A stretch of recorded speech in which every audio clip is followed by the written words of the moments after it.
গোটা বিশ্বের অর্থনৈতিকভাবে সমৃদ্ধশালী দেশ ভারতকে দেখে 2026 সালের ফেব্রুয়ারি মাসের কথা আমেরিকা কোনোদিনই ভুলতে পারবে না।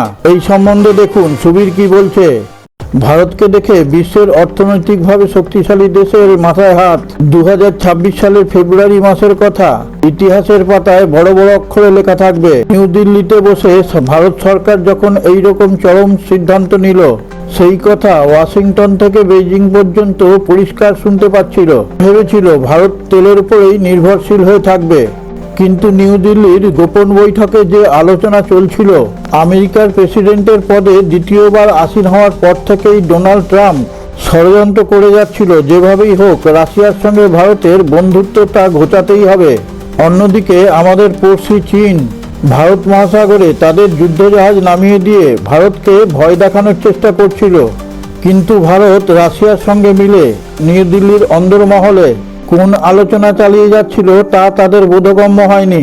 এই সম্বন্ধে পুরো বিবরণে যাওয়ার আগে আপনার কাছে একটা ছোট্ট অনুরোধ, আপনি যদি এখনো আমাদের চ্যানেলটিকে সাবস্ক্রাইব করে না থাকেন, এখনই সাবস্ক্রাইব করে পাশে থাকা নোটিফিকেশন বেলটি ছুঁয়ে অলে টাচ করে দিন। আর হ্যাঁ, একটা লাইক দিয়ে শেয়ার করতে ভুলে যাবেন না, তাহলে আপনার প্রিয়জনেরা আমাদের এই ভিডিও থেকে বঞ্চিত থাকবে। এবার প্রকৃত বিবরণে আসা যাক। নিউ দিল্লির অন্দরমহলে রাশিয়ার সঙ্গে যে কথাবার্তা চলছিল, বিশ্বের সবথেকে আধুনিক সুরক্ষা ও শক্তিশালী VVER টেকনোলজির মাধ্যমে নতুন কারখানা তৈরি করার আলোচনা চলছিল। রাশিয়া ভারতকে যে অফার দিয়েছে সেটা পাওয়ার জন্য বিশ্বের সমস্ত দেশ উন্মুখ হয়ে আছে। স্মল মডিউলার রিঅ্যাক্টর SMR একসাথে তৈরি করার প্রস্তাব দিয়েছে। আপনি হয়তো ভাবতে পারেন যে এর মধ্যে নতুনত্বের কি আছে। তাহলে বলি, SMR লাদাখের কোনো পাহাড়ি এলাকায় কিংবা আন্দামানের কোনো দ্বীপপুঞ্জে এই কারখানা যদি করা হয়, সেখানে বছরের পর বছর কোনো বিদ্যুতের অভাব হবে না। ওই সীমানার কাছে আমাদের প্রতিরক্ষার ক্ষেত্রে আমাদের বাংকার, র্যাডার ও মিসাইলের উৎক্ষেপণ করার জন্য কোনো ডিজেলের প্রয়োজন হবে না।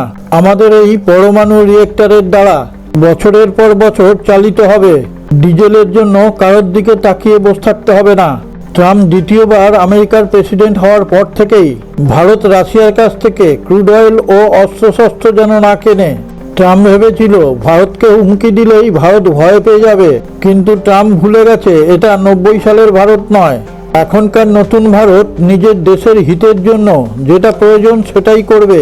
মোদীর সরকার তেল যা কিনছিল সেটা তো কিনছেই, উল্টে রাশিয়ার সঙ্গে পরমাণু চুক্তি করে ফেলেছে। এর ফলে আমেরিকার প্রেসিডেন্ট ডোনাল্ড ট্রাম্পের রাতের ঘুম হারাম হয়ে গেছে। ডোনাল্ড ট্রাম্প ভেবেছিল ভারতকে পরমাণু রিঅ্যাক্টর বিক্রি করবে এবং তাদের যে শর্ত আছে সেটা ভারতকে মেনে চলতে হবে।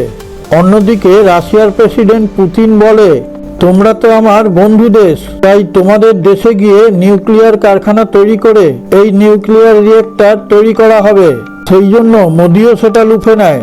ভারতের জিওপলিটিক্সের চাল কোনো আওয়াজ হয় না, কিন্তু আঘাত লাগে ভীষণ। আপনারা অনেকক্ষণ থেকে ভাবছেন VVER এটা আবার কি। এবার সরল ভাষায় তার বিবরণ দিই। এটা এমন এক ধরনের মেটাল দিয়ে তৈরি করা হয়, এটার মধ্যে কোনো সময় লিকেজও আসবে না আর ফেটেও যাবে না।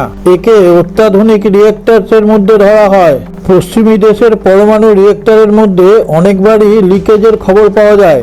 তাই রাশিয়ার VVER পরমাণু রিঅ্যাক্টরকে বিশ্বের সবথেকে উন্নত মানের অত্যাধুনিক হিসেবে পরিগণিত হয়। রাশিয়া প্রস্তাব দিয়েছে এই টেকনোলজির মাধ্যমে ভারতের বিভিন্ন জায়গায় বড় বড় ফ্যাক্টরি তৈরি করব।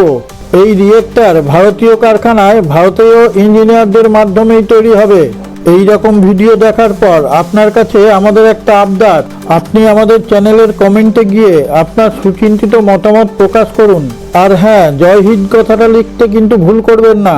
সারে জাহাঁ সে আচ্ছা हिंदुस्तान हमारा हमारा सारे जहां से अच्छा।